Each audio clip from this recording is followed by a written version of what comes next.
The European Parliament Foreign Affairs Committee has organised a special meeting today on the situation in Turkey.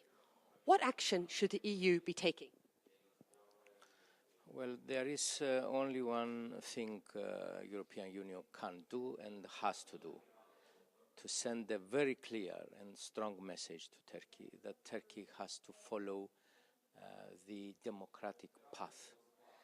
Otherwise, having in front of them, I mean the Turks, a highly divided society, nothing good can anyone wait to come out of that. Only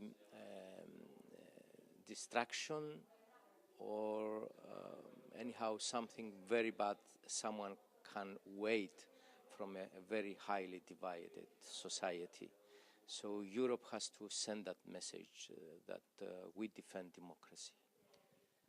You spoke at the debate today saying that you'd been contacted by senior members of the Turkish Bar Association before the coup attempt. What did they say to you?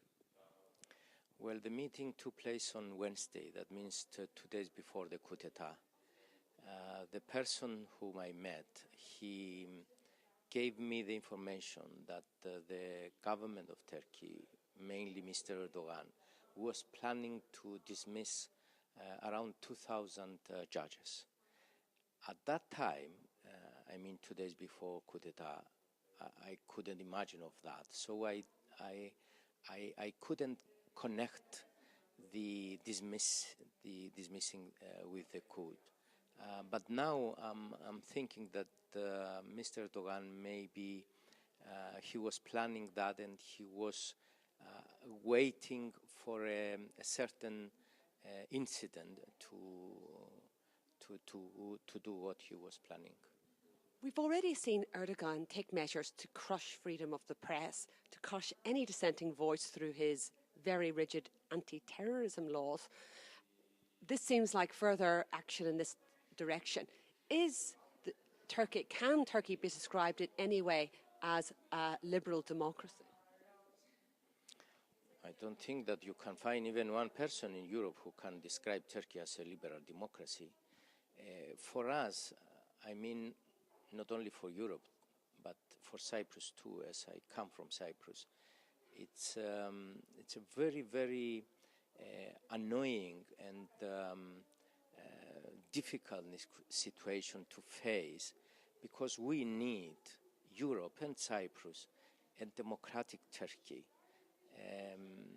But still, this is something which is far, far away to see that happening. And I have the fear that Turkey is going rapidly in a deeper, very, very bad situation. What does that mean? Nobody knows, but for sure, I'm not expecting something good to come out of this mess. And the EU-Turkey plan to mitigate migration, should the Commission look again at this plan and revise their relationship with Turkey? Well, that is another very difficult issue, and Turkey and Europe was obliged to cooperate with Mr. Erdogan, although I believe they didn't like to do so. That's why I said they were obliged to cooperate with him. Unfortunately, the leaders of European Union, or some leaders in European Union, they see democracy as an obstacle. I mean, they do what they do because they are afraid of the elections in their country. They are afraid of the fact that part of their population are against the immigrants from Syria. That's why they try to keep the refugees in the yard of Turkey. And that is a very bad signal for democracy too. I strongly believe that the leaders of European Union have to work collectively and in one common path. Otherwise, the leaders who oppose the idea of the refugees coming to Europe, they will have the upper hand.